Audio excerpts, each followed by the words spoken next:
Mount Rushmore. "Gentlemen, how's it going to look if you sue?" Mary fought the urge to check her watch. She had so much else to do and was getting nowhere fast. "Your club is mostly male, right?" "Yeah, it's true." Her father shrugged his soft shoulders. "What are you going to do? Dean was a man's man." "Isn't the Sinatra Club mostly women?" Feet interjected. "It's not a real club like us. They call it the Sinatra Social Society. They don't even have bylaws, just parties." "Their name don't even make sense," Tony from down the block said. "It has too many S's. You ought to hear 'em. Sounds like snakes with dentures." "Pop, let's say you take the Sinatra Club to court, and even that you win. How's that gonna look? A group of men beating up on a group of women? Is that really what you want?" Her father blinked. Feet and Tony from down the block exchanged looks. Pigeon Tony dropped his cookie into his coffee. Mary pressed on. "Is that what Dean would have wanted?"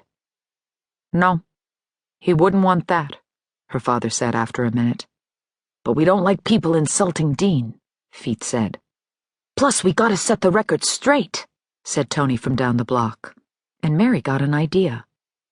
"Tell you what, why don't I call Bernice and ask her to apologize? Then you get what you want and nobody gets sued. You can even put it in the newsletter." "You sound like your mother," her father said with a wry smile. And Mary laughed, surprised. 15 minutes later, she had ushered them out of the conference room, hugged and kissed them all, and walked them out to the reception area. The elevator doors slid open, and the Tony trifecta shuffled inside, followed by her father, to whom she gave a final hug, breathing in his characteristic spice of mothballs and CVS aftershave. "I love you, Pop," Mary said, surprised by the catch in her throat. "Love you too, honey," her father said softly when the stainless steel doors closed, leaving Mary facing her blurry reflection. "Mayor," said a voice, and Mary turned. It was Marshall Trow, their receptionist, walking from the hallway in a blue cotton shirt dress and tan espadrilles. Her usual smile had vanished, and her brown eyes were concerned. "I just put a friend of yours in your office. I didn't want to interrupt your meeting." "What friend?" "Her name is Trish Gambone." "Trash Gambone is here? You know her, right?" Marshall blinked. "Sure, from high school. Here?" Mary couldn't process it fast enough. Trish Gambone personified every slight she'd suffered at St. Maria Goretti High School, where Mary had been the myopic straight-A president of the National Honor Society, the May Queen, and the all-around most likely to achieve sainthood.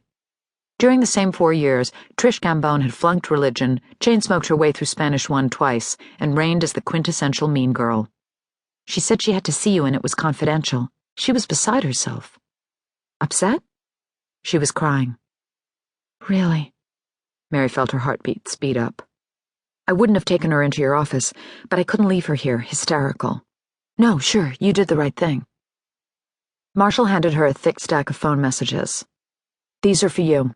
I put your mail on your desk, and don't forget you have the Corradinos coming in 15 minutes, then the DiNunzios and Mrs. Yun." "Thanks. Get my calls, please?"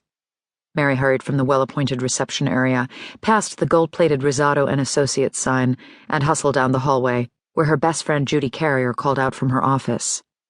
"Mary!" Judy's lemony blonde head popped through her doorway. "How about hello? Time for how was your weekend?" Mary was about to burst with the news. "Guess who's in my office right this minute?"